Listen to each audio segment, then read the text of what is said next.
اگر کسی نے انجینئر کی ہو، انجینئر کے تمام مراحل طے کیے ہوں، اس کو آپ انجینئر کہہ سکتے ہیں۔ جی جس نے مستریوں کے ساتھ رہ کے پوری اپنی زندگی کو بہترین کیا ہو، بہترین مستری بناؤ تو آپ اس کو مستری کہہ سکتے ہیں۔ تو جس نے محنت کے ساتھ قرآن پڑھا ہو، صبح شام دن رات ایک کر کے قرآن کے الفاظ یاد کر کے اپنے سینے میں رکھے ہو، تو اسے حافظ کیوں نہ کہا جائے؟ سبحان اللہ، حافظ تو کہا جائے گا نا جی جس نے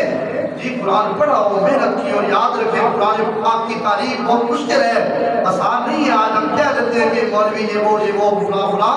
تو قرآن پاک کو حفظ کرنا یہ سب سے مشکل ہے۔ میرے ایسے دوست ہیں جنہوں نے LL بھی کیا ہوا ہے، وکالت کے کورس کیے ہوئے ہیں، دیگر بڑی اچھی اعلیٰ تعلیم ہے دنیا کی جی، اور دینی تعلیم کے اندر بھی الحمدللہ میں خود بھی آخری درجے تک اللہ کا فضل ہے گیا ہوں۔ لیکن سب سے مشکل جو چیز ہے، ایسے میرے دوست ہیں جنہوں نے قرآن بھی حفظ کیا ہے، LLB بھی کیا ہے، وہ کہتے ہیں کہ LLM اور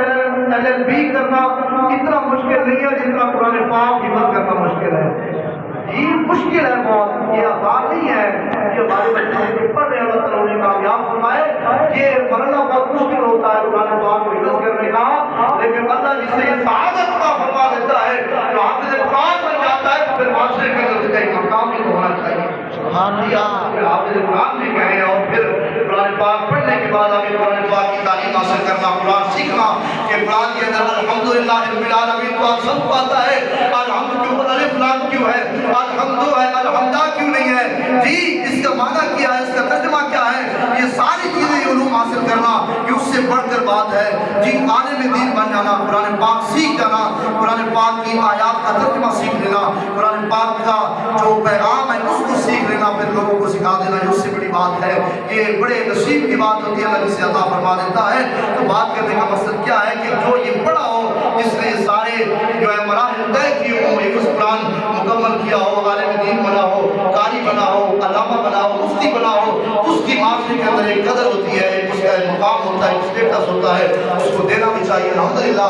ہمیں فخر ہے آپ احباب پر، آپ خوش ہوتے ہیں، علماء سے ملتے بھی ہیں، خوش ہوتے ہیں، علماء کی قدر بھی کرتے ہیں۔ تو یہ میں یہی درس دوں گا آپ سب احباب کو بھی، کہیں بھی جائیں، آپ کسی جگہ کے اندر جاتے ہیں، شہر میں جاتے ہیں، کہیں کسی علاقے میں جاتے ہیں، وہاں کے علماء سے محبت کیا کریں، اور آپ کے علاقے میں اگر کوئی عالم دین آ جائے تو مجھے امید ہے آپ لوگ محبت کرتے ہیں، عزت دیتے ہیں، کیونکہ میں نے اپنی آنکھوں سے دیکھا ہے۔ اور یہی چیز اس چیز کی ضرورت ہے، علماء کو صرف یہ کہہ کر نہ ٹھکرا دیا جائے کہ یہ تو مولوی ہے، یہ تو صرف لنگر کھانے والے ٹکر کھانے والے نہیں، بلکہ ان کا احترام کیا جائے، کیونکہ یہ حضور کا دین آپ لوگوں تک پہنچاتے ہیں۔ سبحان اللہ، نسلوں کو سنبھالتے ہیں، آپ کے بچوں کو پڑھاتے ہیں، دینی تعلیم لوگوں کو دلاتے ہیں، آپ کی جو ہے وہ دینی حوالے سے تربیت کرتے ہیں۔ تو ان کا ایک مقام ہے، معاشرے کے اندر اس کو برقرار رکھا جائے اور اس کی اہمیت کو سمجھا جائے۔ جتنے بھی میرے سامنے آپ آبا بیٹھے ہیں، بزرگ بیٹھے ہیں، جوان بیٹھے ہیں، آپ سب کو میں یہ دعوت دوں گا، پورے میرے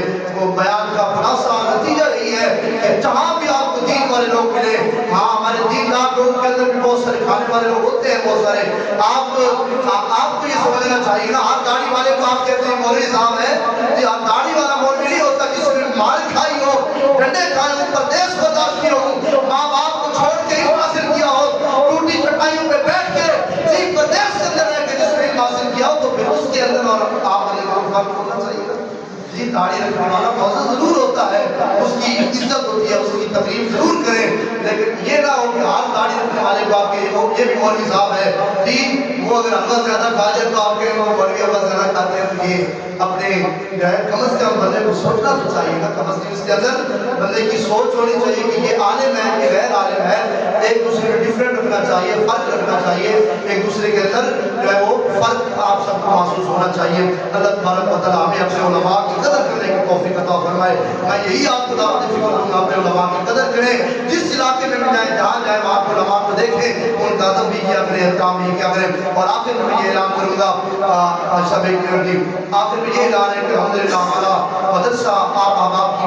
معاملت سے، آپ احباب کے کام سے اللہ کے فضل و کرم سے جاری و ساری ہے، بچیوں کی تعلیم بھی ہو رہی ہے، درس چل رہا ہے، بچوں کا جو مدرسہ اللہ کے فضل و کرم سے 25 سے 27 بچے ہمارے پاس مسکن ہیں، الحمدللہ یہ بچے قرآن کی تعلیم حاصل کرتے ہیں، روزانہ پڑھتے ہیں، اور الحمدللہ روزانہ تہجد کے وقت بھی قرآن پاک پڑھتے ہیں الحمدللہ.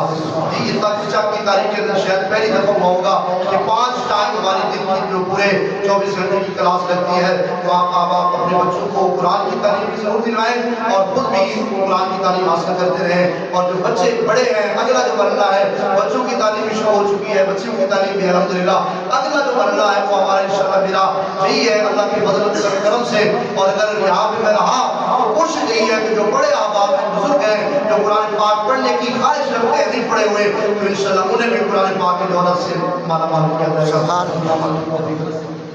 جی جزاک اللہ پاک جی ٹھیک.